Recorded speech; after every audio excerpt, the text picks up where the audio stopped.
Have you ever had that feeling of accomplishment? Whenever you know you've done something right, whenever you have that great feeling of reassurance that you have just done this amazing thing.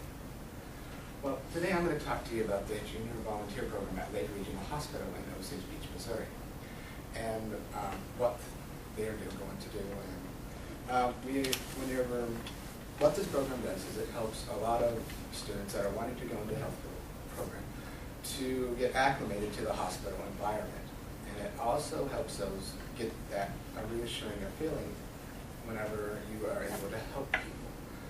And so I have been a part of the Junior Volunteer Program. I was in it for 2 years and completed over 100 hours of service in the 2 years that I volunteered there.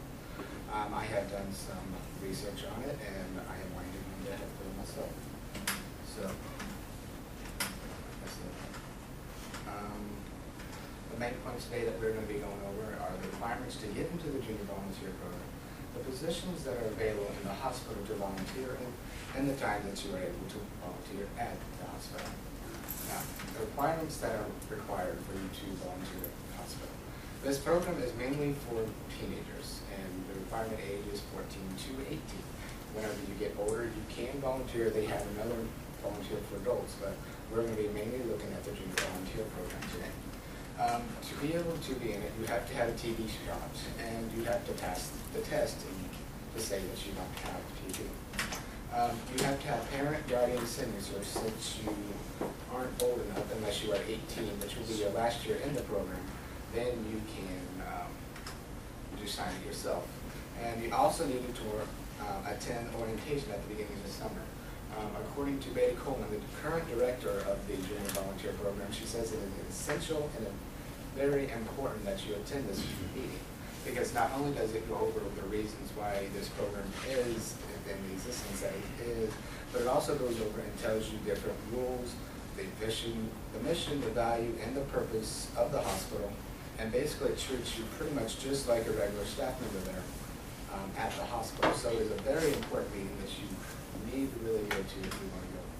Now we're going to look at the different positions that are available in the hospital for you volunteering. Really, there really isn't any place that you can't go. There's just these certain guidelines that you have to meet. You have to be within the rules. And some of the rules consist of you can't deal with any bodily fluids such as urine, blood, and the list goes on.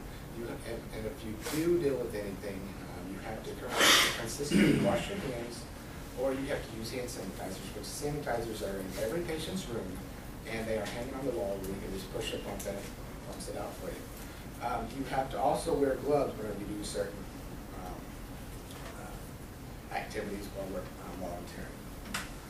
You can volunteer in places like the ER, you can volunteer in the radiology labs, you can volunteer in like just regular floors. And like I said, there isn't anywhere you can't volunteer.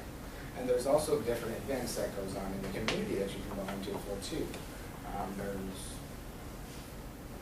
There's just so many I can't even think of one to specifically talk about, but there are different events that you can volunteer at your home. And once I said, you just basically need to make sure that you meet the requirements, you attend different things, that you are within the rules. That way you're able to stay and volunteer next year. Next, we're going to be looking at the times that are available for you to volunteer. You can pretty much volunteer anytime, Monday through Saturday. You just need to make sure that is okay with the department that you're volunteering in. For example, I volunteered at one of the floors, and my first year I worked Tuesdays, and I worked from the floor during the summer.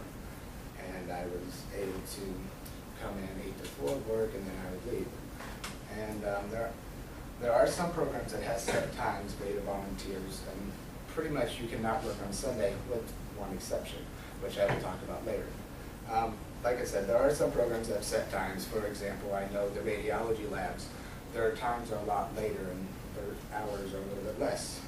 For example, you would have to work 6 to 8 if you were going to work with radiology labs. And this is from the Junior Volunteer website page on Lake Regional, and it was in 2012 that it was written.